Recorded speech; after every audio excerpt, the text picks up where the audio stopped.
আওয়ামী লীগের স্বৈরশাসন আমলে দেশে 15.5 বছরে রেল ও সড়ক উন্নয়নের নামে প্রায় 3 লাখ কোটি টাকার কাজ হয়েছে। এর বড় অংশ হাতিয়ে নিয়েছে দুটি ঠিকাদারি প্রতিষ্ঠান, তমা কনস্ট্রাকশন ও ম্যাক্স গ্রুপ।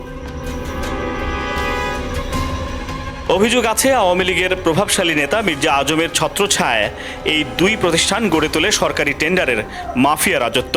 রেলের প্রায় 80% কাজ ও সড়কের 1/4 প্রকল্প নিয়ন্ত্রণ করেছে এই সিন্ডিকেট। বাংলাদেশ প্রকৌশল বিশ্ববিদ্যালয়ের হিসাব বলছে রেল ও সড়কের উন্নয়ন প্রকল্পের প্রায় 1/3 অর্থ লোপাট হয়েছে। শুধু রেল খাতে তমা ও ম্যাক্স গত 15.5 বছরে নিয়েছে অন্তত 70,000 কোটি টাকার কাজ।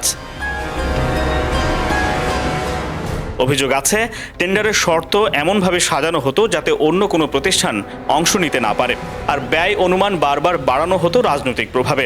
লুটের টাকার বড় অংশ ঠিকাদারি কাজে ব্যবহৃত যন্ত্রপাতি আমদানির নামে ভুয়া এলসি খুলে বিদেশে পাচারের অভিযোগও আছে প্রতিষ্ঠান দুটির বিরুদ্ধে। আর এই দুই প্রতিষ্ঠানের গডফাদার ছিলেন মির্জা আজম।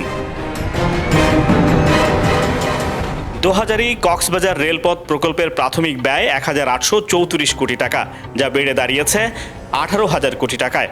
আখাউড়া লাকসাম প্রকল্পের ব্যয় 5,833 কোটি থেকে বেড়ে হয়েছে 6,508 কোটি টাকা। শুধু মাটি ভরাটের কাজেই লোপাটের অভিযোগ প্রায় 900 কোটি টাকা। প্রকৌশলীরা বলছেন অধিকাংশ প্রকল্প নির্ধারিত সময়ে শেষ হয়নি। ধীর গতিতে কাজ করে একাধিকবার মেয়াদ বাড়ানো হয়েছে। এই সুযোগে বেড়েছে ব্যয়, আর সরকারি কোষাগার থেকে শত শত কোটি টাকা গেছে ঠিকাদারদের পকেটে। অনেক সময় বিদেশে অর্থ পাচারের অভিযোগও রয়েছে। টুঙ্গিপাড়া রেললাইন প্রকল্পের ব্যয় 1,101 কোটি টাকা থেকে বেড়ে হয়েছে 2,035 কোটি টাকা, যেখানে অন্তত 1,500 কোটি টাকা লোপাটের অভিযোগ আছে।